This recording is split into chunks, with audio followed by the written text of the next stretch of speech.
एक बूढ़ी महिला गौतम बुद्ध को बहुत मानती थी। एक दिन उसके बेटे की मृत्यु हो गई। बेटे की मृत्यु पर मां बहुत दुखी थी। वह तुरंत ही गौतम बुद्ध के पास पहुंची और पूरी बात बताई।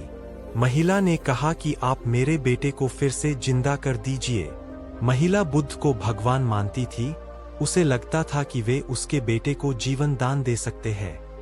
महिला की बातें सुनकर बुद्ध ने कुछ देर सोच विचार किया।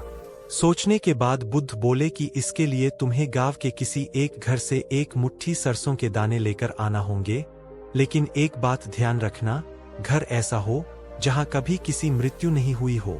महिला बेटे के मरने से बहुत दुखी थी, तो उसे एक उम्मीद मिल गई कि उसका बेटा फिर से जिंदा हो सकता है।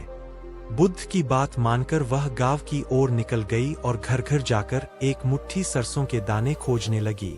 महिला घर घर जाकर पूछ रही थी कि अगर इस घर में किसी की मृत्यु नहीं हुई हो तो मुझे एक मुट्ठी सरसों के दाने दे दो। जहां जहां महिला जाती वहां उसे ये जवाब मिलता कि उनके घर में मृत्यु तो हुई है। किसी के घर में पिता, किसी के घर में माता, किसी पत्नी तो किसी के पति और किसी की संतान की मृत्यु हुई थी।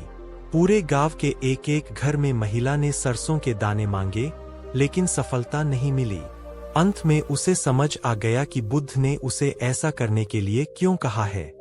महिला समझ चुकी थी कि मृत्यु अटल है और सभी को एक दिन मरना ही है। जब वह बुद्ध के पास लौटकर आई तो उसका मन शांत हो चुका था। बेटे के मरने का दुख था, लेकिन उसकी व्याकुलता खत्म हो गई थी। बुद्ध की सीख। इस प्रसंग में बुद्ध में संदेश दिया है कि हर एक व्यक्ति की मृत्यु तय है, इसलिए किसी के मरने पर बहुत ज्यादा शोक नहीं करना चाहिए। अपनी मृत्यु को लेकर भी मन में डर न रखें। दुखी होकर वर्तमान खराब न करें।